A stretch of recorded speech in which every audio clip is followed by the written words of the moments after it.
प्रथम शरण गणनायका,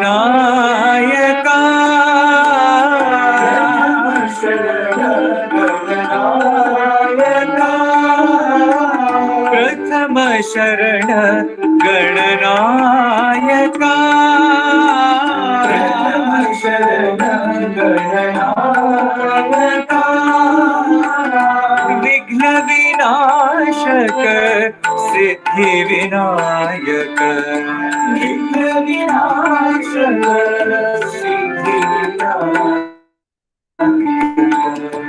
विघ्न विनाशक सिद्धि विनायक, विघ्न विनाशक सिद्धि विनायक, प्रथम शरण गणनायका, प्रथम शरण गणनायका, विद्यादायक बुद्धि प्रदायक, बुद्धि प्रदायक, विद्यादायक बुद्धि प्रदायक, बुद्धि प्रदायक, मूषिका वाहन पाहि गजानन, मूषिका वाहन पाहि गजानन, मूषिका वाहन पाहि गजानन, मूषिका वाहन पाहि गजानन, प्रथम शरण गणनायका, प्रथम शरण गणनायका, विघ्न विनाशक सिद्धि विनायक, विघ्न विनाशक सिद्धि विनायक, प्रथम शरण गणनायका, प्रथम शरण गणनायका, विद्यादायक बुद्धि प्रदायक,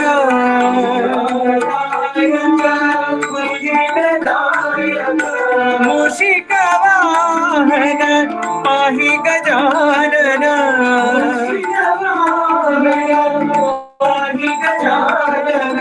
मूषिका वाहन पाहि गजानन,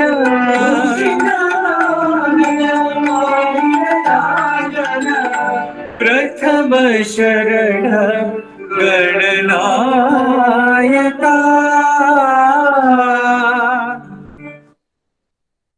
ओम साई राम।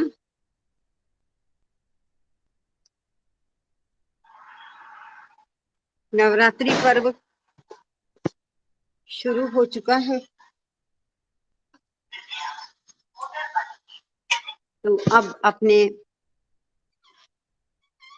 इस पाठ से पहले थोड़ा हम माँ की स्तुति गाएंगे मिलकर, और ये स्तुति आपको भी आती होगी। पंचम अध्याय दुर्गा सप्तशती पंचम अध्याय, जहाँ देवताओं ने माँ की स्तुति की है। पंचम अध्याय देवा ऊचुः नमो देव्यै महादेव्यै शिवायै सततं नमः। नमः प्रकृत्यै भद्रायै नियतः प्रणताः स्मताम्। रौद्रायै नमो नित्यायै गौर्यै धात्र्यै नमो नमः।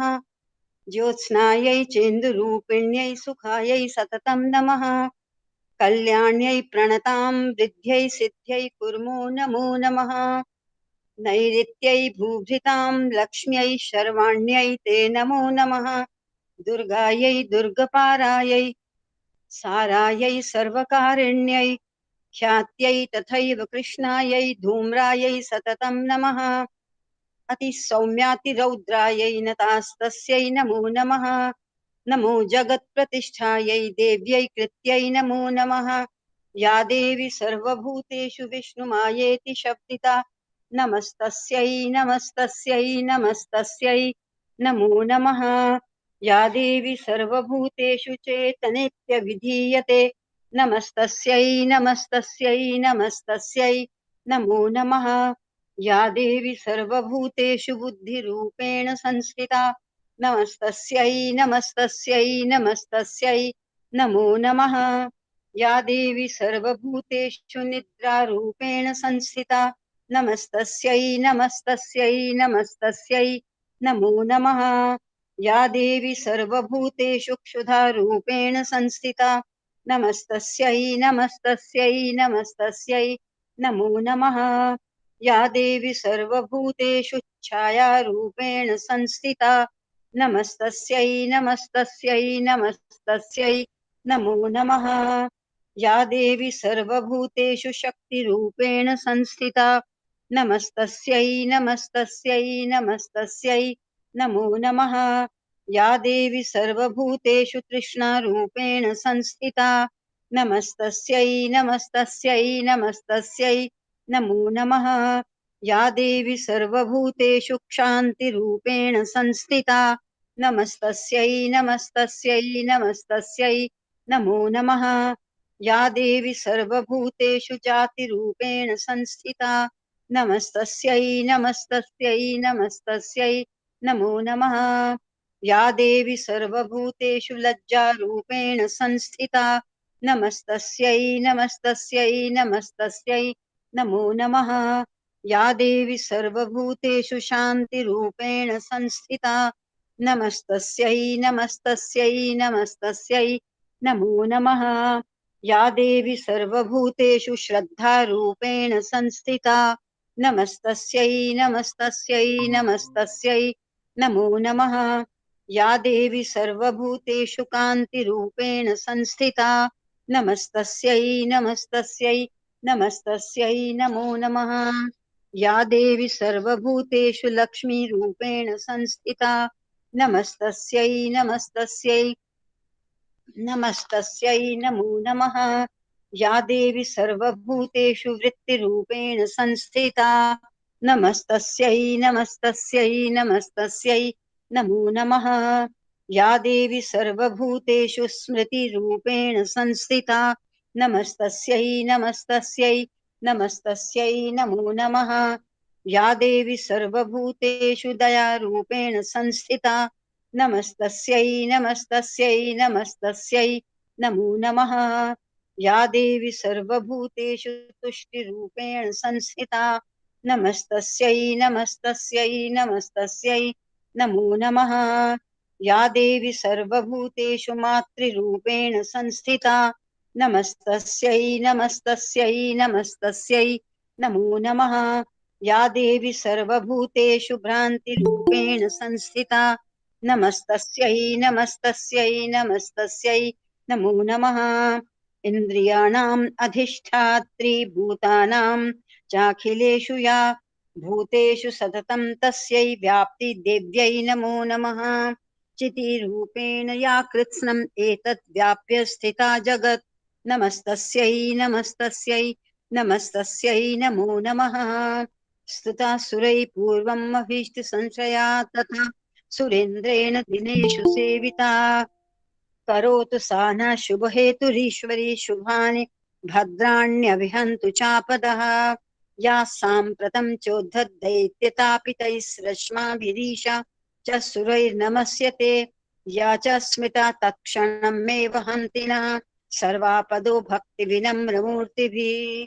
ॐ शान्तिः शान्तिः शान्तिः। ॐ यदक्षरं पदभ्रष्टं मात्राहीनं तु यद् भवेत् तत्सर्वं क्षम्यतां देवी नारायणे नमोऽस्तुते। अपराधसहस्राणि क्रियन्ते अहर्निशं मया दासोऽयमिति मां मत्वा क्षमस्व परमेश्वरि। आवाहनं न जानामि न जानामि विसर्जनं पूजां चैव न जानामि क्षम्यतां परमेश्वरि।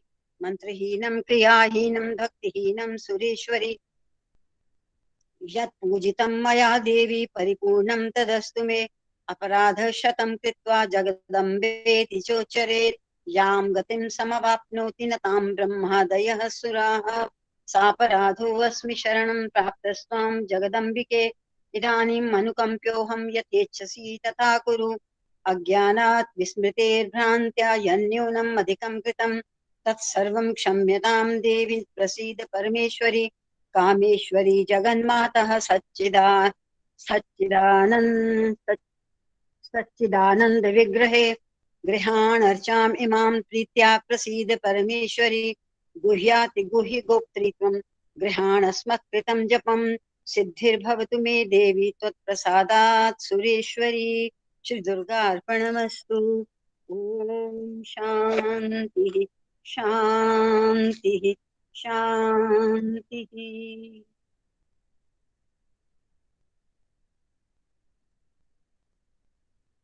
Vasundhara, Vasundhara, Saira ma'am, Saira ma'am. आज आप पढ़ेंगे। हाँ जी, नारायण उपनिषद नहीं करना? कर लो। नहीं बेटा, नारायण उपनिषद बस वो उसमें ठीक है, स्तुति होगी। अब तो ये जो भी पढ़ेंगे, अब नवरात्रि का पर्व है तो माँ से हाँ जी, रिलेटेड है ना। ठीक है, तो ठीक है। या तो ये पाठ है, ये इजी है, सब मेरे ख्याल समझते हैं, और या फिर दुर्गा सूक्तम वगैरह आप कल से पढ़ सकते हो, डिसाइड कर लेना। ठीक ठीक है, हाँ ठीक है ठीक बेटा।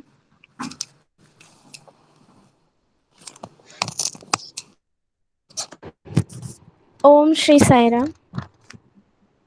भगवान बाबा के पावन चरणों में मेरा शतकोटि प्रणाम और आप सभी को मेरी प्रेम भरी जय साईराम। सत्यम शिवम सुंदरम भाग 7 में आगे पढ़ेंगे। जब मैं 18 वर्ष का था तब मुझे ड्रग्स रखने के अपराध में गिरफ्तार कर लिया गया और जेल में रखा गया। मेरी स्थिति बहुत ही निराशाजनक थी। मैं बहुत ही दूर था जहां मेरी सहायता करने वाला कोई मित्र या परिवार के सदस्य नहीं थे। वकील को रखने के लिए मेरे पास धन भी नहीं था। मेरा मामला कोर्ट में जाने पर भी मुझे काफ़ी दिनों तक जेल में रहने की नौबत आ जाएगी। मुझे यह भी मालूम है कि मुझे कठोर सजा भी मिलेगी। शायद कुछ सालों तक मुझे जेल में रहना पड़ेगा। निराशा से और दुखी मन से जेल में 15 दिन काट लिए गए। मैंने प्रार्थना से भरा एक पत्र बाबा के नाम लिखा कि मेरी रक्षा करें, सहायता करें। मेरी कोठरी में 30 जन और भी थे। वे सभी मुझसे बड़े और बूढ़े थे। कई लोगों ने मुझे अकेला छोड़ दिया था, सिवाय एक व्यक्ति के जो सबसे बड़ा और सबसे मोटा था। वह हमेशा मुझसे लड़ने के लिए मौके की तलाश में रहता था। मैं उसके साथ उलझने से बचने की सदा कोशिश करता रहा, लेकिन 20-30 के क्षेत्रफल वाली जगह में मुझे उससे छिपने का स्थान ही नहीं था। हमारे बीच कटुता बढ़ती गई और एक दिन जिस स्थान पर मैं भोजन करता था उस स्थान पर उसने ट्रे रख दिया और मुझे आदेश दिया कि अपना स्थान बनाने के लिए उसकी ट्रे को खसकाऊं नहीं। मैंने सोचा कि अगर मैं उसके इस व्यवहार को बढ़ावा देता रहूं तो मेरी स्थिति और भी बिगड़ जाएगी। अतः मैंने उसके निर्देश की उपेक्षा करते हुए उस स्थान से ट्रे को हटा दिया और मेरे ट्रे को वहां पर रख दिया। मुझे यह बात भली भांति मालूम थी कि इस हट्टे कट्टे अपराधी व्यक्ति से शारीरिक रूप से भिड़ना होगा। वह कमरे से बाहर आया और मेरे भोजन से युक्त ट्रे को फेंक दिया और मुझ पर झपट पड़ा। मुझे यह देख आश्चर्य हुआ कि एक दूसरा तगड़ा व्यक्ति मुझे बचाने वहां आ गया। उस क्षण में लड़ाई बंद हो गई। मुझे पता था कि बहुत बड़ी लड़ाई होगी और मुझे मालूम था कि मेरी हार होगी। 1 महीने जेल की जिंदगी में मैंने ऐसी घटनाएं देखी थी। मुझसे भी बड़े लोग उनके धक्के खाकर कमरे से बाहर आ गिरे, वह भी रक्त सिक्त होकर। ज्यों ही हमारे सेल में उत्तेजना कम हुई, हम खाने को बैठ गए।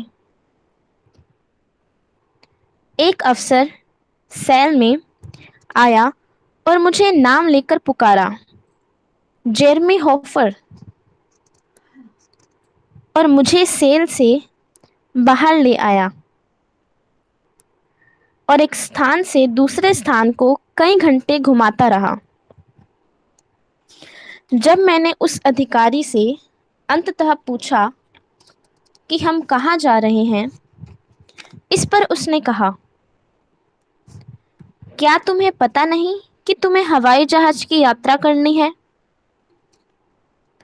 हवाई अड्डे पर मैंने धूर्तता से अपने पुराने टिकट को एजेंट को दिया, इस बात को जानते हुए कि मेरे पास मेरी यात्रा की तारीखें बदलने के लिए रुपए नहीं हैं। आप अपने दिए गए समय से कुछ ज़्यादा समय तक ही रह गए हैं, क्या ऐसा नहीं हुआ है? उस एजेंट ने मुझे वैसे ही कहा जैसा कि उसने कंप्यूटर से टाइप किया हुआ था। हाँ सर, मैंने वैसा ही किया है, मैंने उत्तर दिया। मैं सोच ही रहा था कि काउंटर पर रिजेक्ट कर दिया जाऊंगा।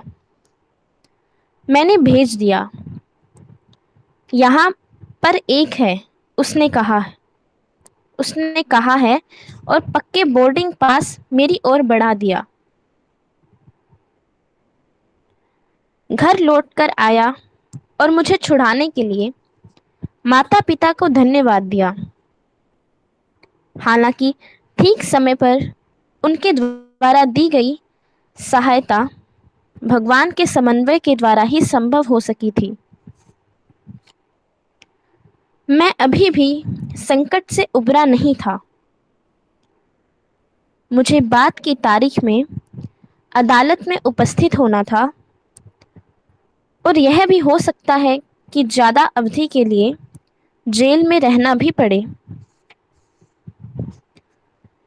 लेकिन 2-4 दिनों में ही मुझे एक अधिकारित पत्र भी मिला था कि मेरे ड्रग्स को प्रयोगशाला में भेज दिया गया है, जहां उनका विश्लेषण करने पर नकारात्मक परिणाम प्राप्त हुए हैं। अतः कोई अदालत पर मुझे आरोप का दबाव न डाल सकी और संक्षेप में मामला रद्द कर दिया गया था। मुझे इस प्रकार घटनाओं के अचानक रुख बदलने पर आश्चर्य हुआ और साईं बाबा में थोड़ा और विश्वास बढ़ गया। मैंने स्थानीय केंद्र में अपने क्रियाकलापों की गतिशीलता को बढ़ा लिया था। मैंने अपनी सारी पुरानी बुरी आदतें एवं मित्रों का साथ छोड़ दिया और ज़्यादा से ज़्यादा साई साहित्य को पढ़ना शुरू कर दिया था।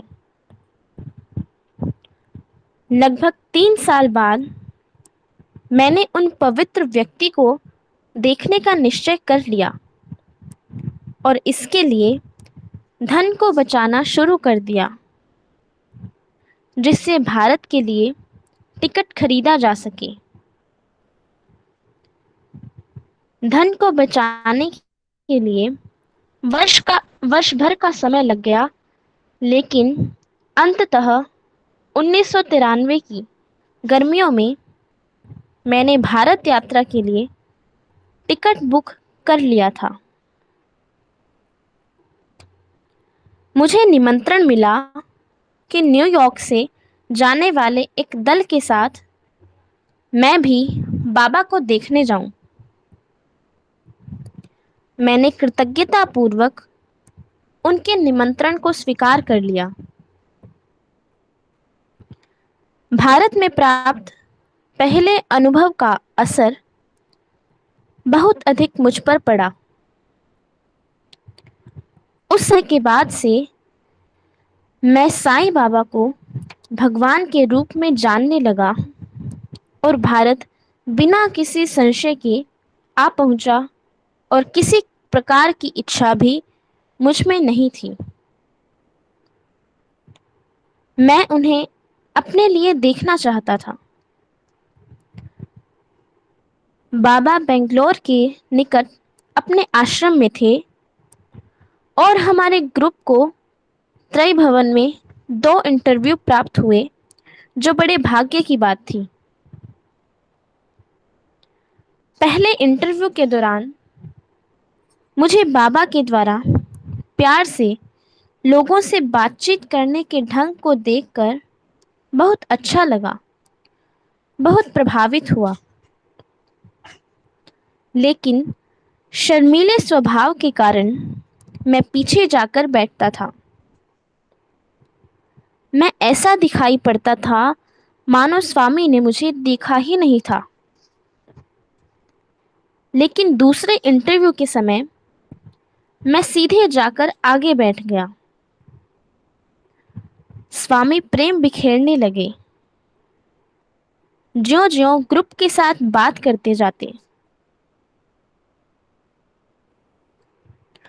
अचानक बिजली चली गई और खिड़की पर गहरे रंग के पर्दे होने के कारण कमरे में घना अंधेरा छा गया। उस समय बहुत ही सुहावनी सी मध्यम रोशनी दिखाई दी, जो केवल बाबा के चेहरे पर ही पड़ रही थी।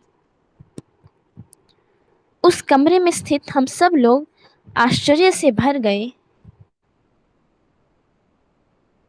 जबकि स्वामी हम लोगों से बात करने लगे, मानो उन्हें इस बात का पता ही नहीं था। कुछ देर बाद बत्तियां जल गई और उनके चेहरे पर पड़ रही अलौकिक कांति लुप्त हो गई। जब इंटरव्यू समाप्त हो गया, तब मैं अपूर्व और गहरी शांति भरे हृदय से बाहर आया। यूएस से जाने के बाद भी मैं महत्वपूर्ण बदलावों का अनुभव करता रहा। स्वामी की सीखें मेरे अंदर गहराई से जमती जा रही थी। जैसे जैसे भगवान के साथ आंतरिक संबंध से आनंद प्राप्त करने लगा, वैसे वैसे जीवन के प्रति मेरा दृष्टिकोण बड़े नाटकीय ढंग से बदलता गया। भगवान के साथ संबंध बढ़ता गया और बाह्य संसार से घटता गया। मैं गंभीरता से स्वामी की सीखें पढ़ने लगा, जिससे स्वामी को आनंद पूर्वक जिया जा सके और कष्टों को दूर भगा सके। आंतरिक परिवर्तन से बाह्य जगत में होने वाले परिवर्तन भी स्पष्टतः दिखने लगे। जो लोग मुझे कई सालों से जानते थे, वे भी बार बार कहने लगे, जेरमी, हम नहीं जानते हैं कि आपके साथ क्या हुआ, किंतु आप पहले जैसे नहीं हैं। आप बहुत बदल गए हैं। भारत से लौटकर आने के कुछ समय बाद मेरे माता पिता ने मुझसे बात की। वे पक्के ईसाई हैं। और उन्हें मेरी साईं बाबा के प्रति रुचि जची नहीं। वे विश्वास नहीं करते थे कि साईं बाबा भगवान हैं। उन्होंने सोचा कि मैं फिर गलत राह पर चल रहा हूँ, लेकिन ज्यादातर वे अपने विचार अपने अंदर ही रखते थे। हम उस दिन इकट्ठे बैठे हुए थे कि मेरे पिताजी ने कहा, जेरमी, हम नहीं जानते कि ये साईं बाबा कौन हैं, लेकिन तुम्हारे अंदर आए सकारात्मक परिवर्तन को देखते हुए उन पर तुम्हारा विश्वास रखना ठीक है। वे सही व्यक्ति ही हैं। कई वर्ष बीतने के बाद स्वामी ने मुझसे कहा, आप स्वामी में विश्वास करते हैं, किंतु आपके माता पिता विश्वास नहीं करते हैं। यह विचार मेरे हृदय में बार बार आता था और मैंने इस अवसर का फायदा उठाकर भगवान से प्रत्यक्ष ही इस विषय में निवेदन करने की सोची थी। मैंने कहा, यह बात ठीक है स्वामी, किंतु मैं चाहता हूं कि वे आप में विश्वास करें।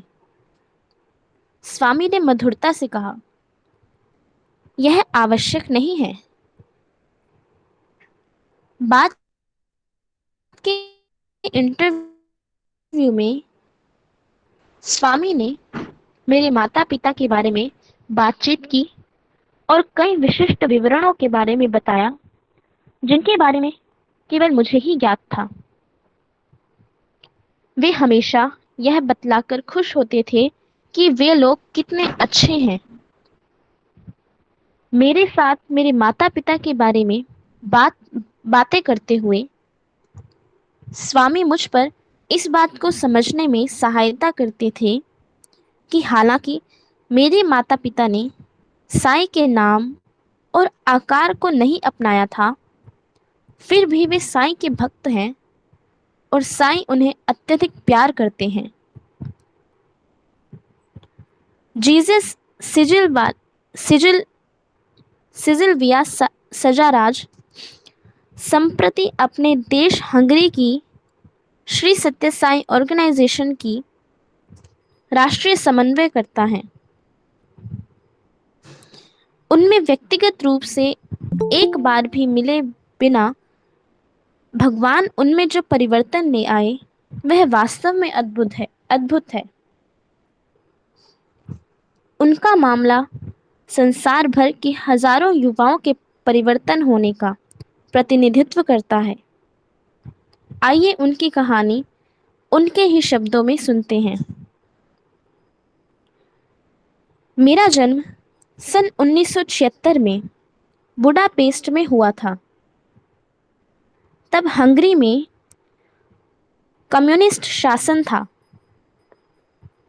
चूंकि हमारे पास सामान खरीदने को धन नहीं था, अतः हमारा जीवन बहुत ही साधारण था। एक तरह से यह स्वास्थ्यप्रद पारिवारिक जीवन था। चूंकि हम कई इच्छाओं और लालचों से बच गए थे जो पश्चिम में भरे पड़े थे। हमारा परिवार छोटा सा था। हमारे माता पिता, मेरा बड़ा भाई और मैं। हम बहुत बड़ी समस्याओं का सामना किए बिना ही बड़े हो गए। हमने अपने माता पिता के साथ अच्छा संबंध बनाए रखा था, जिससे हम काफ़ी खुश थे।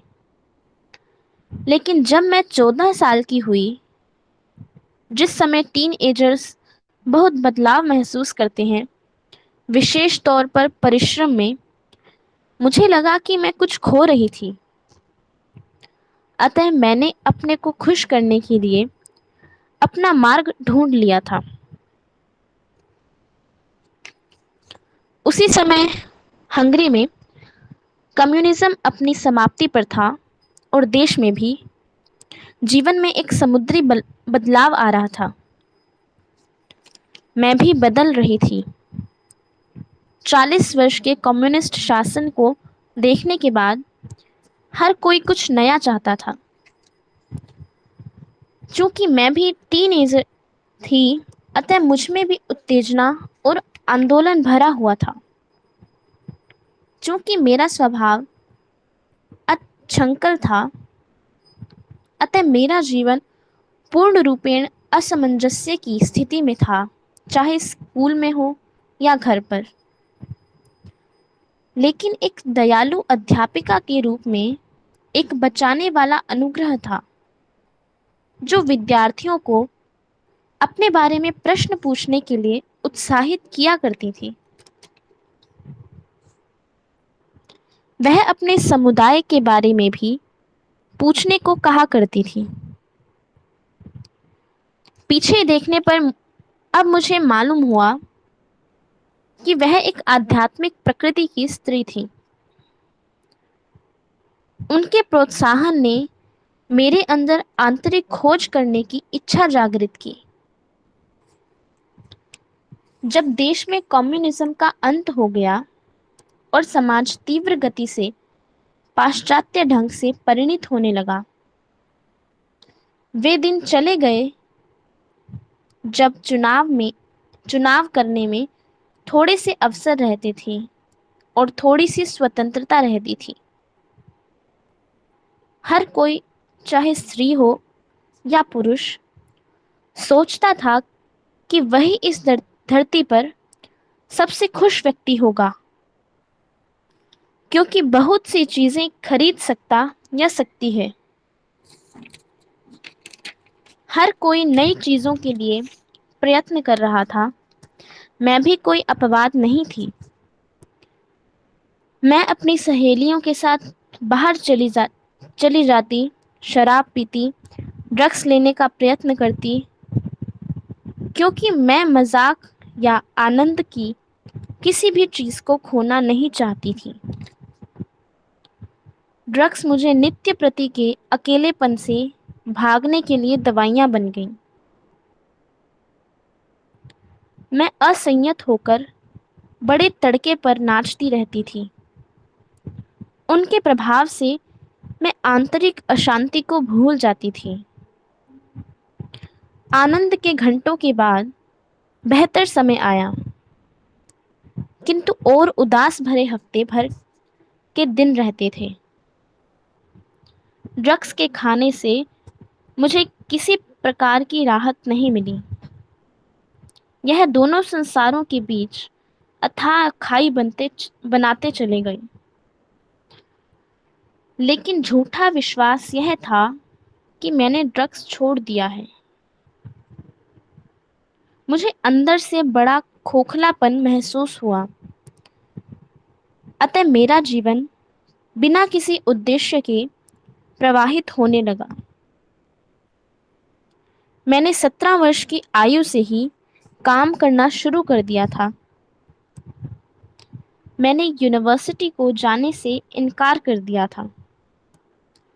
मेरा विचार था वहाँ बहुत नियम निबंध होंगे। अतः मैंने अखबारों के लिए व्यापारिक कंपनियों के विज्ञापन प्राप्त करने का काम शुरू कर दिया और मैं अपने कार्य में बहुत निपुण हो गई। मुझे अच्छा खासा पारिश्रमिक मिलने लगा था।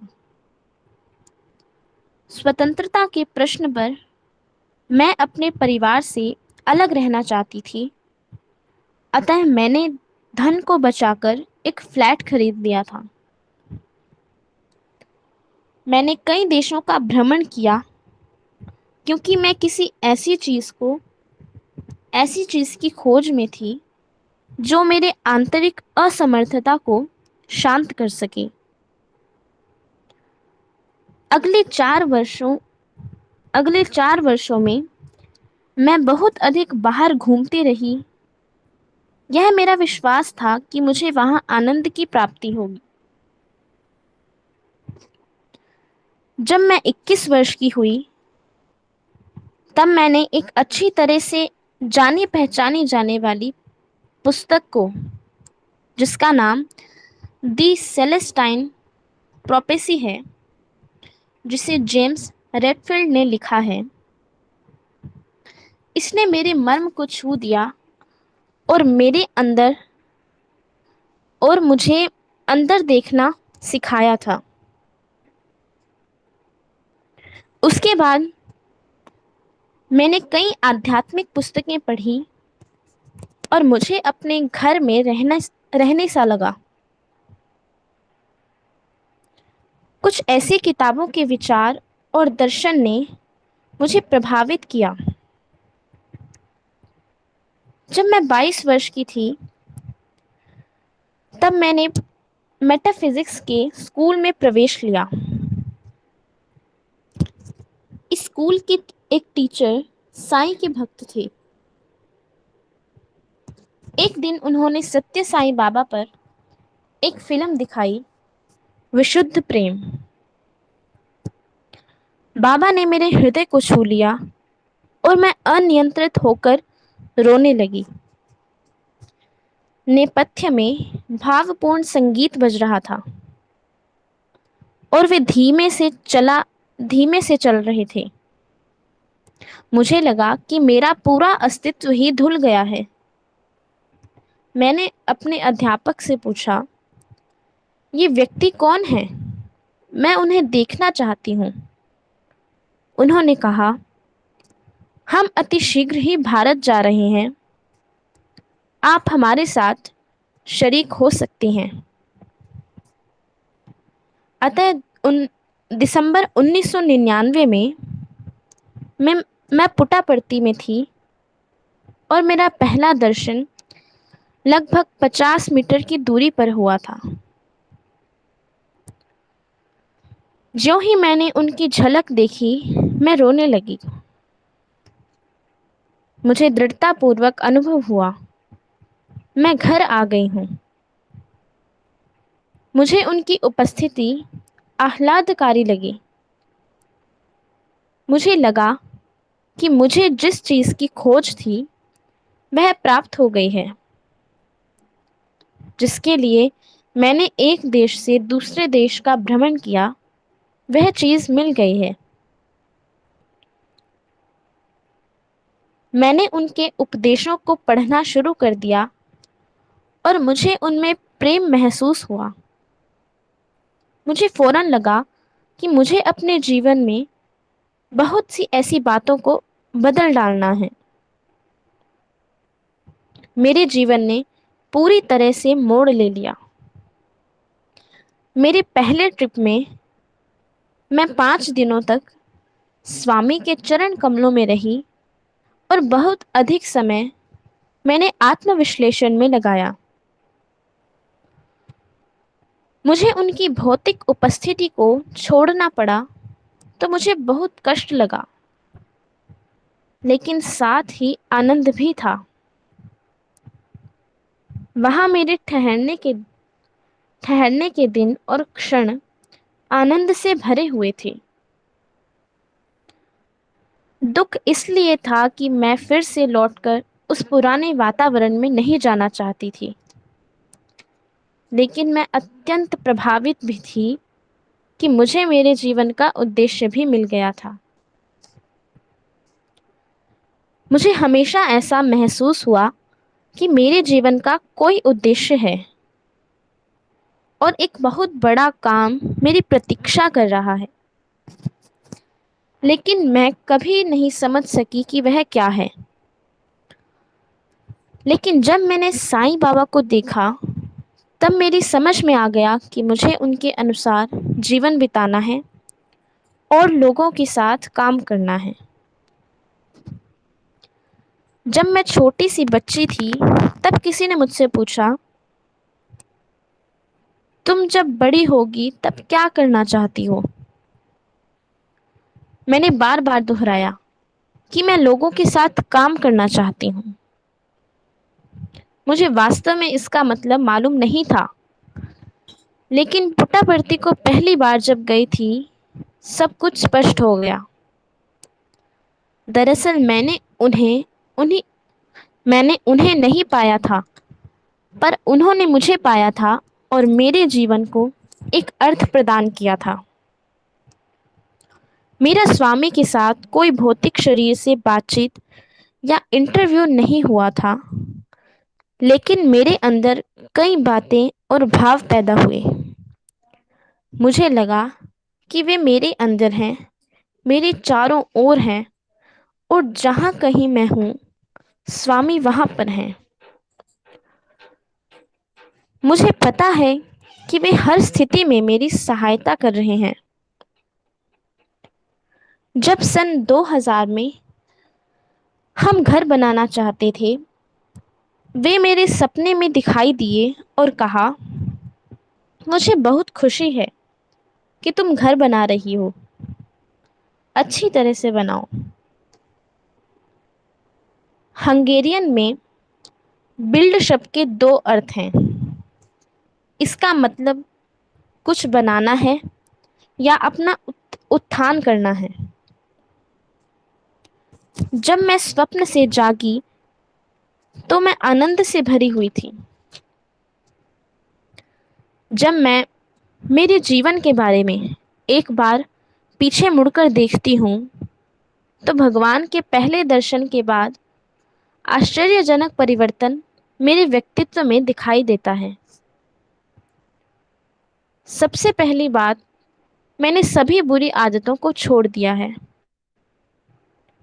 मैं जब आश्रम में थी तो मैंने धूम्रपान करना छोड़ दिया था। हालांकि यह दुष्कर कार्य था, किंतु भगवान की तीव्र इच्छा से यह संभव हो सका।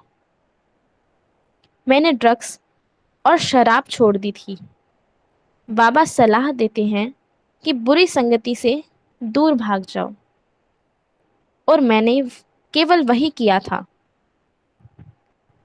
आध्यात्मिक अभ्यासों को करते हुए, जिसे स्वामी ने कहा था, मैंने हर खुशी को अपने अंदर ही पाया था, वह भी मेरे हृदय में ही, और मैं शांत और सौहार्दपूर्ण एवं विनीत बन गई। इसके अलावा मैंने अंदर की आवाज़ पर विश्वास करने की प्रक्रिया को किया, और सबसे ज़्यादा महत्वपूर्ण, मैंने यह खोज निकाला कि भगवान के द्वारा दिए गए गुणों का प्रयोग करना है, दूसरों की सहायता करनी है, ना कि केवल मेरी ही इच्छाओं को पूर्ण करना है। यह सब संभव हो सका क्योंकि मुझे उनकी उपस्थिति सदैव महसूस हुई। इसके अलावा अनेक बाह्य संकेतों एवं आश्चर्यों का अनुभव हुआ। उनकी मंजूरी और नामंजूरी का भी अनुभव हुआ था। मेरे पुट्टापर्ती को पहली बार जाने पर मैंने क्रिसमस के समारोह में भाग लिया, जिसमें मुझे ऊपर उठने का अनुभव हुआ। उस दिन मैंने अपने हृदय की गहराई से यह अनुभव किया था कि मेरी माता और मेरी प्रिय सहेली को आश्रम में उस चमत्कार को देखने के लिए रहना चाहिए था। उसके बाद मैंने माता से बेहतर संबंध कायम किया था। मेरी प्रार्थनाओं का फल मिला, और दूसरी बार पुट्टापर्ती में हम तीनों मौजूद थे। मेरे वह प्रिय मित्र संप्रति मेरे पति हैं। हमने यह निश्चय किया कि अच्छे मनुष्य की तरह से हम अब से व्यवहार करेंगे, केवल अपने लिए नहीं, अपितु पूरे समुदाय के लिए। सत्य साईं बाबा के पास जाने के दूसरे साल हम हंगेरियन सत्य साईं संगठन में शामिल हो गए। ऑर्गेनाइजेशन के विभिन्न कार्यकलापों में भाग लेने से जो लाभ हुआ वह यह कि हमें अपने लक्ष्य की ओर बढ़ने में सहायता मिली।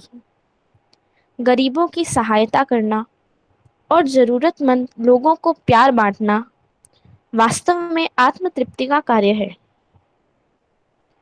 मैंने स्वामी को अंग्रेजी की पुस्तकों का हंगरी में अनुवाद करने के लिए कठोर परिश्रम भी किया। 2 वर्ष बाद हमारे प्रिय स्वामी की अनुकंपा से बुडापेस्ट साई सेंटर में संयोजक के रूप में मैंने काम किया। उसके 3 साल बाद हंगेरियन साई ऑर्गेनाइजेशन में वरिष्ठ समन्वयकर्ता के रूप में कार्य किया है। वास्तव में इन कार्यों को करना महान गौरव की बात है। इन कार्यों को यथाशक्ति करते हुए मैं भगवान श्री सत्य साई बाबा के प्रति कृतज्ञ हूँ, जिनके कारण मैं आज कुछ बन सकी और उनके बिना मैं कुछ भी नहीं बन सकती थी।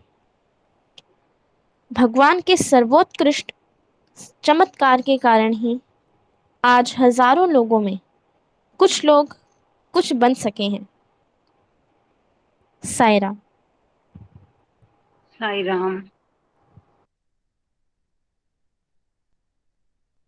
आज का पाठ बहुत सुंदर, भगवान की दैवीय अनुकंपा से कैसे हृदय परिवर्तन होते हैं और जन्मों जन्मों के संस्कार कैसे धुल जाते हैं और वे संस्कार पुनः काम करने लगते हैं जो हमारे जीवन को एक दिशा देते हैं। यही आज के पाठ का सार है। मैं डॉक्टर अमर सिंह जी से अनुरोध करती हूँ कि वे इस आज के पढ़े गए पाठ को थोड़ा ब्रीफ करें।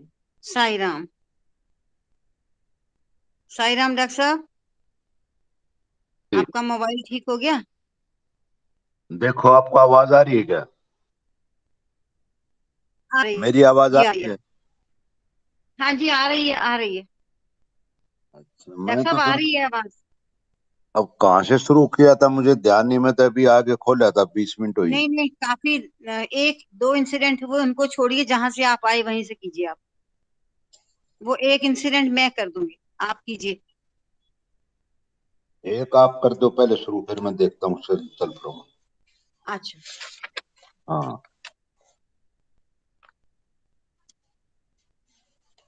जहां से आज का पाठ प्रारंभ हुआ वो भी एक बड़ी सुंदर घटना है, इंसिडेंट है कि जिसने एक व्यक्ति के, एक बच्चे के जीवन को बदल दिया।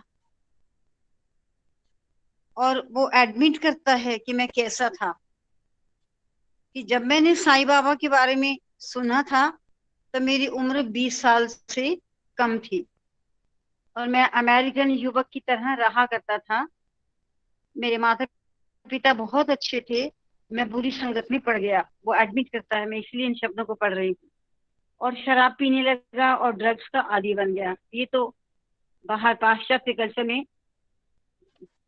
कल्चर का एक अभिन्न अंग है ये सब कुछ। आदी बन गया। मुझे याद, जब मुझे साईं बाबा से संबंधित कुछ पुस्तकों को पढ़ने का मौका मिला, ये मैं पिछला इसीलिए पढ़ रही हूँ ताकि संदर्भ, आज के संदर्भ से हम लिंक कर सकें।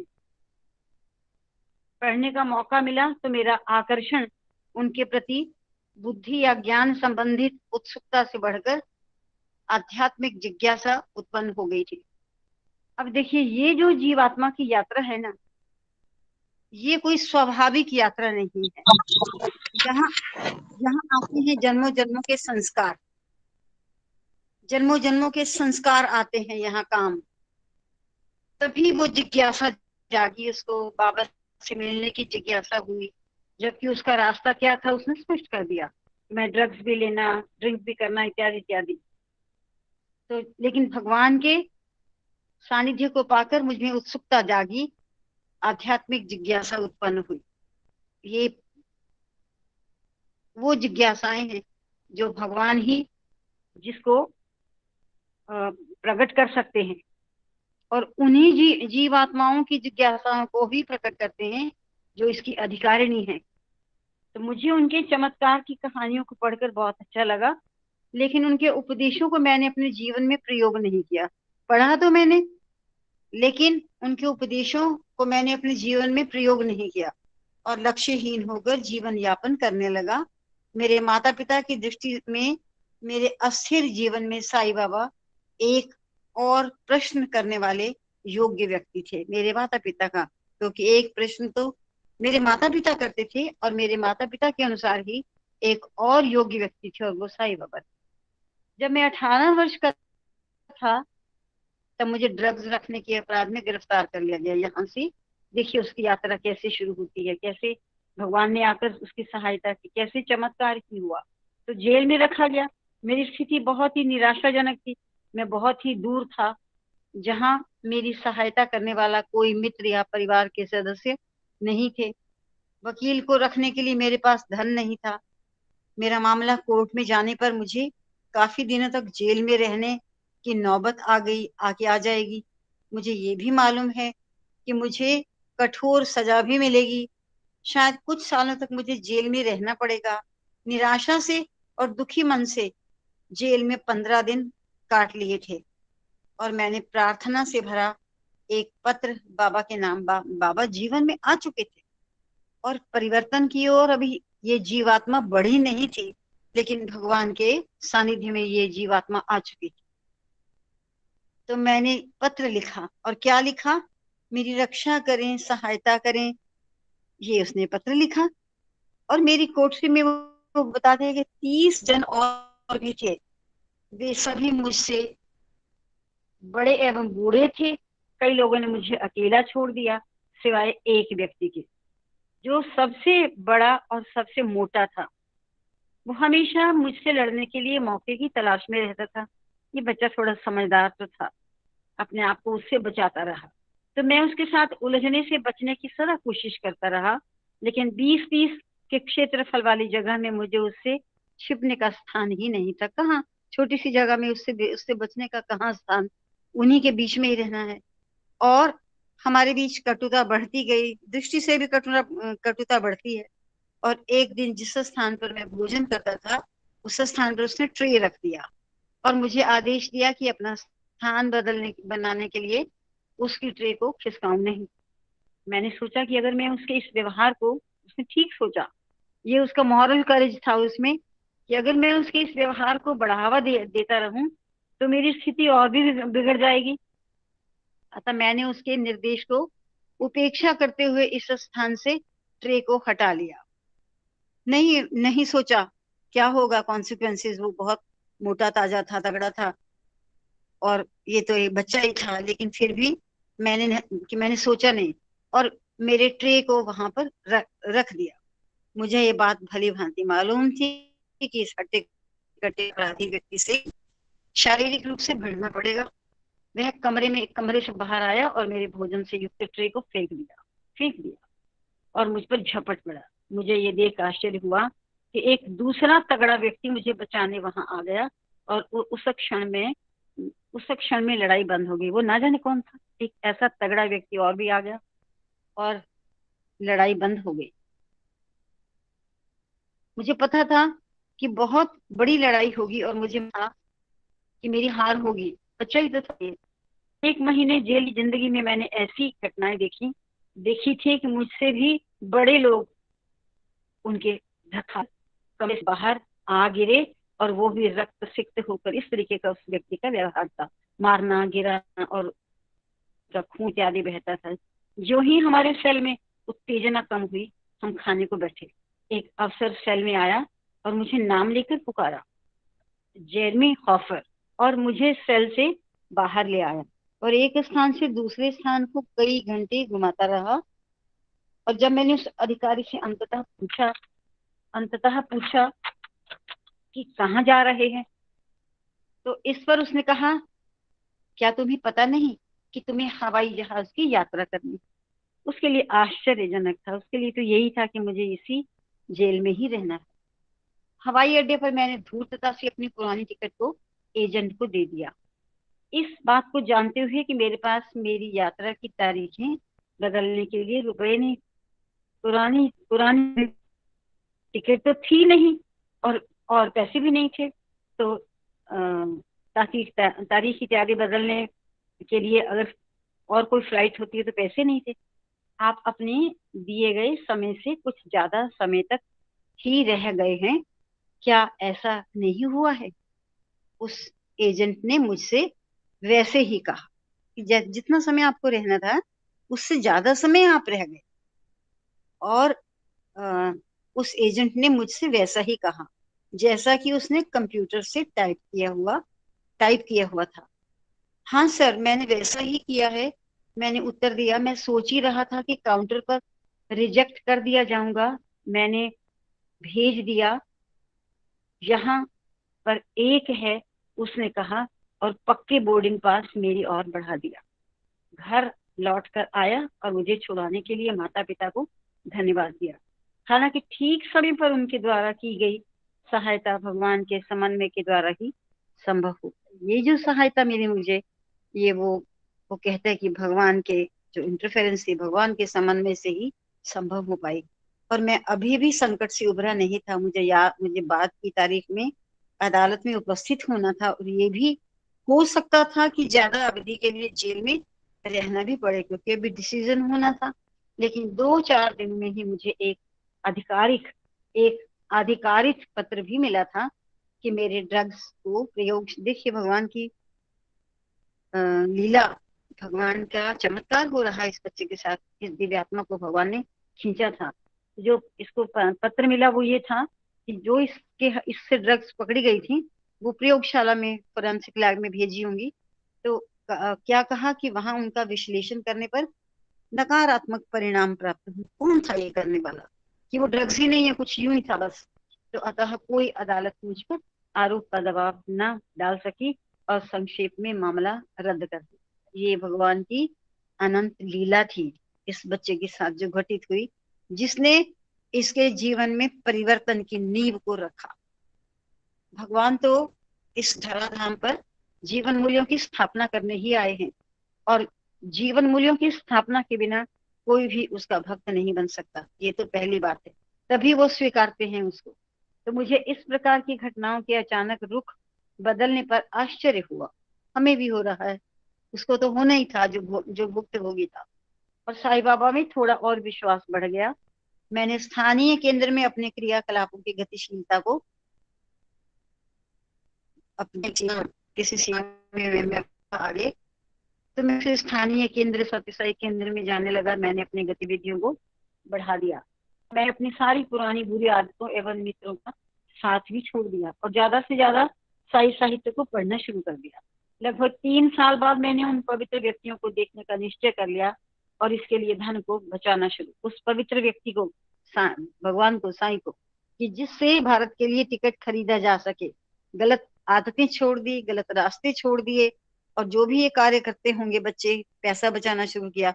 कि मैं उस महान व्यक्ति को देखना चाहता था। धन को बचाने के लिए वर्ष भर का समय लग गया, लेकिन अंततः 1998 की गर्मियों में मैंने भारत यात्रा के लिए टिकट बुक कर लिया था। मुझे निमंत्रण मिला कि न्यूयॉर्क से जाने वाले एक दल के साथ मैं भी बाबा को देखने जाऊं। ऐसे ही ये भी भगवान का चमत्कार था कि वो एक दल के साथ उसका टिकट हुआ और मैंने कृतज्ञता पूर्वक उनके निमंत्रण को स्वीकार कर लिया। भारत में प्राप्त पहले अनुभव का असर बहुत अधिक मुझ पर पड़ा। इस समय के बाद से मैं साईं बाबा को भगवान के रूप में जानने लगा और भारत बिना किसी संशय के आ पहुंचा, और किसी प्रकार की इच्छा भी मुझ में नहीं थी। मैं उन्हें अपने लिए देखना चाहता था।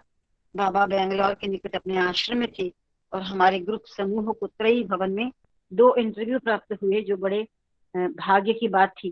पहले इंटरव्यू के दौरान मुझे बाबा के द्वारा प्यार से लोगों से बातचीत करने के ढंग को देखकर बहुत अच्छा लगा। अब ये वेस्टर्न कल्चर है, वहां प्रेम कहाँ, आत्मीयता कहाँ, वहां सब बात प्रैक्टिकल होती है। सबसे बड़ा उसको ये परिवर्तन लगा कि स्वामी सबके साथ, जान पहचान नहीं है उनकी, स्वामी के लिए सब नए हैं। लोगों के लिए भी स्वामी नए हैं, लेकिन स्वामी बहुत प्रेम के साथ, अपनेपन के साथ बातचीत करते हैं। तो मैं इस चीज से प्रभावित हुआ, लेकिन शर्मीले स्वभाव के कारण मैं पीछे जाकर बैठता था। मैं ऐसा दिखाई पड़ता था कि मानो स्वामी ने मुझे देखा ही नहीं था।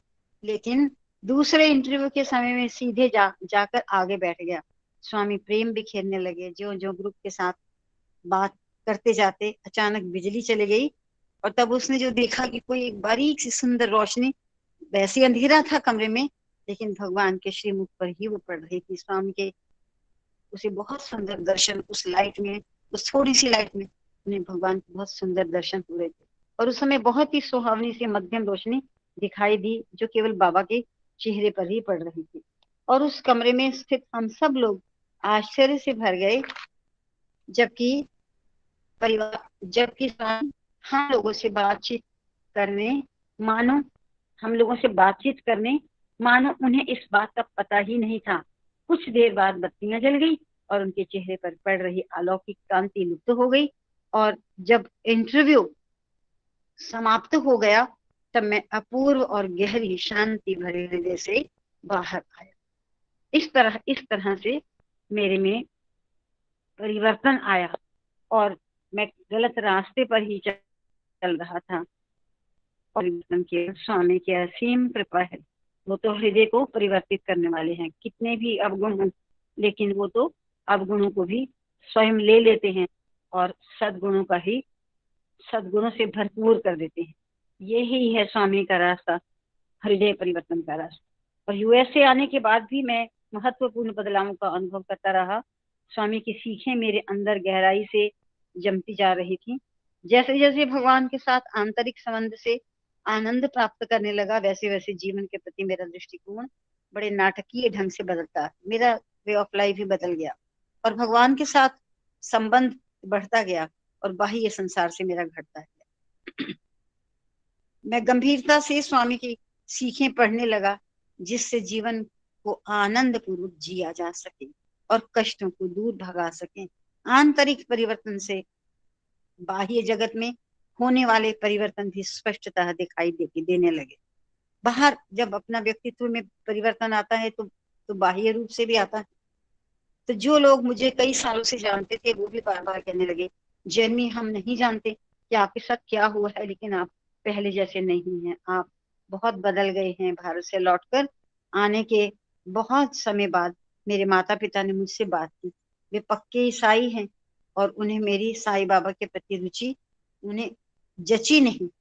वे विश्वास नहीं करते थे कि साईं बाबा भगवान है। उन्होंने सोचा कि मैं फिर गलत राह पर चल रहा हूँ, लेकिन ज्यादातर वे अपने विचार अपने अंदर ही रखते थे। हम उस दिन इकट्ठे बैठे हुए थे कि मेरे पिताजी ने मुझे कहा, जेरमी हम नहीं जानते कि ये साईं बाबा कौन है, लेकिन तुम्हारे अंदर आए सकारात्मक परिवर्तनों को देखते हुए उन पर तुम्हारा विश्वास करना ठीक, वे सही व्यक्ति ही है ना। देखा उन्होंने, ईसाई है मुबाइता और बड़े कट्टरवादी हैं, लेकिन अपने बच्चे में जब परिवर्तन देखा तो पहले तो विश्वास नहीं हुआ, लेकिन बाद में उन्होंने इसको समझ लिया कि वो साईं बाबा कोई भी एक बहुत अच्छे व्यक्ति होंगे, तभी तुम्हारे रहन सहन में, तौर तरीके में, तुम्हारी जीवन शैली में परिवर्तन आया है। कई वर्ष बीत जाने के बाद स्वामी ने मुझसे कहा, आप स्वामी में विश्वास करते हैं किंतु आपके माता पिता विश्वास नहीं करते। ये विचार मेरे हृदय में बार बार आता था और मैंने इस अवसर का फायदा उठाकर भगवान से प्रत्यक्ष ही इस विषय में निवेदन करने की सोची थी। मैंने कहा, ये बात ठीक है स्वामी, किंतु मैं चाहता हूँ कि वे आप में विश्वास करें। मैंने कहा कि मेरे माता पिता भी आप में विश्वास करें, लेकिन स्वामी ने मधुरता से कहा, यह आवश्यक। बाद के माता पिता के बारे में बातचीत की और कई विशिष्ट विवरणों के बारे में बताया कि जिनके बारे में केवल मुझे ही ज्ञात था। कोई जीवन की ऐसी घटनाएं जो माता पिता के साथ हुई केवल मुझे ही ज्ञात थी, लेकिन स्वामी ने बताया। वो तो अंतर्यामी, हर जीवन का पन्ना उसके आगे एकदम खुली किताब है। वे हमेशा ये बतलाकर खुश होते थे कि वे लोग कितने अच्छे हैं। मेरे साथ मेरे माता पिता के बारे में बातें करते हुए स्वामी मुझ पर इस बात को समझने में सहायता करते थे